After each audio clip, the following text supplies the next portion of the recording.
You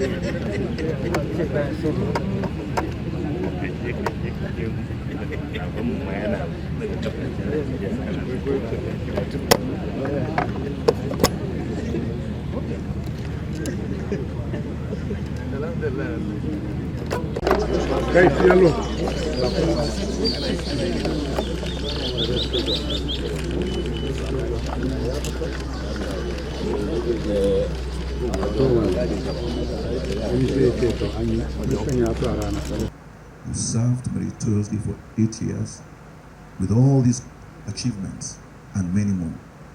Our prayer, sir, is that God Almighty will continue to be with you. He will continue to keep you. He will continue to protect you.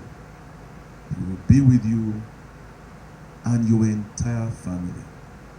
He will grant you the grace to live for so many years of further contribution, not just to Nigeria, but the entire African continent as a whole, and even the world by extension.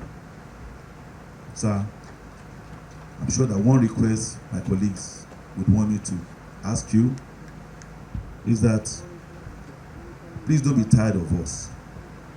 Yes, you are retired, but every now and then we'll come back here to Daura.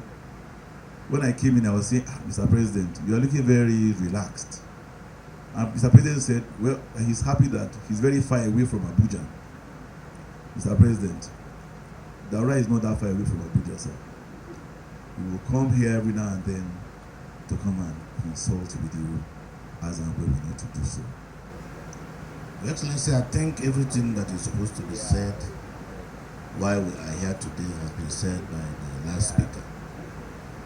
Mine is just to add that among the numerous list of achievements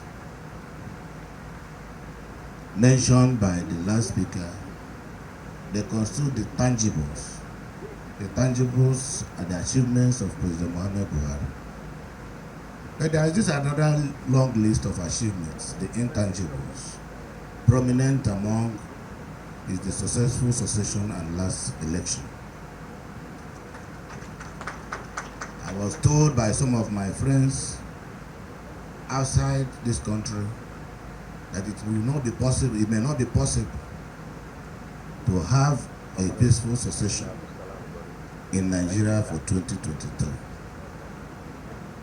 I was wondering, being in Nigeria, what informed such a position. But to the glory of God, Mr. President had a very successful handover and handed over in a very peaceful and friendly atmosphere, to the extent that all of us who are members of this great party, with apology to non-members of our party but members of NGF, that we can go home and sleep and close our eyes, knowing that nobody will come after us knocking at odd hours. So, Mr. President, that is one of the most prominent, intangible achievements you've created to us, and the peace and security of our great country. So on this note, we will join to continue to thank you.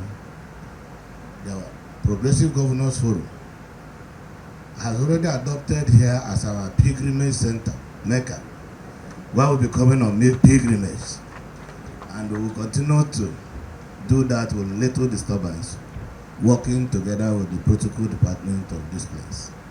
So be rest assured that you have left some generals behind, even though many of us are civilians, but you've been able to train some of us into believing, because I said without any fear that the achievements of my government in my state couldn't have been possible without direct intervention of Mr. President. It is not easy with your pedigree and military background for you to have that position, but you did it because you are a leader. And we benefited as much as our colleagues who are in your party, in all the interventions, in all the support, wherever we wanted to see you, we saw you, and you supported us. I was telling you privately, and I will divulge here in public, If not because of your democratic position, I wouldn't have been a governor. All you needed to do in 2019 was to send one policeman and get me out. But you allowed, the way you allowed even those members of your party to be out of democratic processes. Mr. President, Nigeria loves you. You are an icon. Everybody looks up to you. It is time for statesmanship. You have done your deed and your responsibility as a leader. You have done your best. And all of us, either as onlookers or participants, we appreciate you so much. You should know that there is no room for partisanship now in this house, because you are an African leader. You are a world leader. We will also make this place our Mecca, not only for APC. We will always come because we have always been there.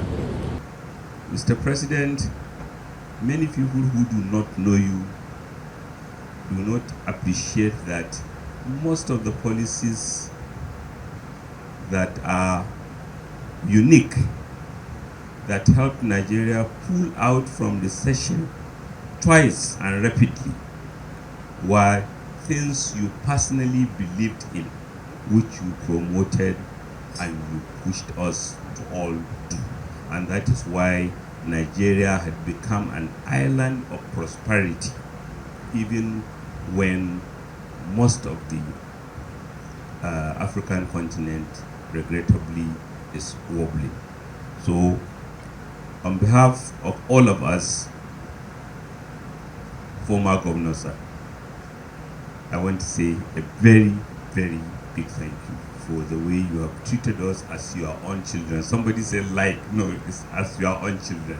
And it's one of those rare qualities of leadership that God has given you. The achievements of President Buhari are there for all to see. His legacies are there for all to see.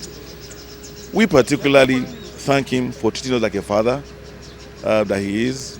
All of us have been made to feel like a member of one big family. He has not discriminated between either you are APC or PDP. And you know Mr. President is someone who opposes the rule of law. He's very equitable, he's very just and very fair. And his principles of zero intolerance to corruption, his commitment to development of infrastructure, road, rail, bridges, are all there for us to see.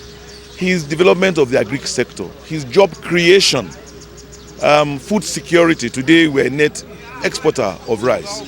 The revenues that we've made, the foreign exchange that we've earned and saved from not importing food.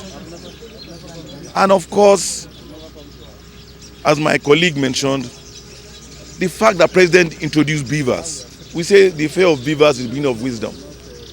Today, beavers has now allowed us to have the freest and fairest elections in Nigeria. Well, we are here to pay our respect to our father, our leader, a man who always called Nasarawa State as his political laboratory, a man who has done so much for Nigeria, but especially for Nasarawa State. So from what you have seen, most of the people we brought are people whose lives were touched directly, from the Emir of Lafia to Umaru Tanko Al-Makura, Senator, to Dr. Faisal Shuaib, and all the way to the other gentleman who spent more number of years in Naseni than anybody in the history. And we have more who really wanted to come, including the national chairman of our party and the rest of that, but they couldn't. So we all came together so we can pay our due respect, to this gentleman and to make sure he arrived home safely. And we believe that's the right thing to do. Well, I'm coming to us specifically to rejoice with the President for having served successfully for 8 years. I'm tried home to his family and friends and relations in a very mood that every reasonable person will wish to achieve or to aspire to achieve. I'm close to Mr. President for several years, even before he becomes president. I consider myself a personal friend, even though he's my elder brother. He's somebody I respect, somebody I love to work with, somebody that I worked for decades, and now I have to come home and join him in thanking God for his peaceful tenure ending and family reunion. I thank you very much for traveling from all over the country to come and at least lovely lunch with me and to say goodbye to me. I have seen some of the governors smile, those that are going away with me. And I hope they will leave me alone now. That's why I came here, because the right is so far away from everybody else. I refuse to go to Kaduna. Kaduna is too close to Abuja. But eventually I will go to Kaduna when the present government settles down properly. Then I will move to Kaduna. But meanwhile, I will remain here. And I still look forward to going to my farm, because I have to see you. I'm not going to the farm. I will start going next week sometime. Thank you very much. Thank you very much for coming. I very much appreciate it. Please look after yourselves.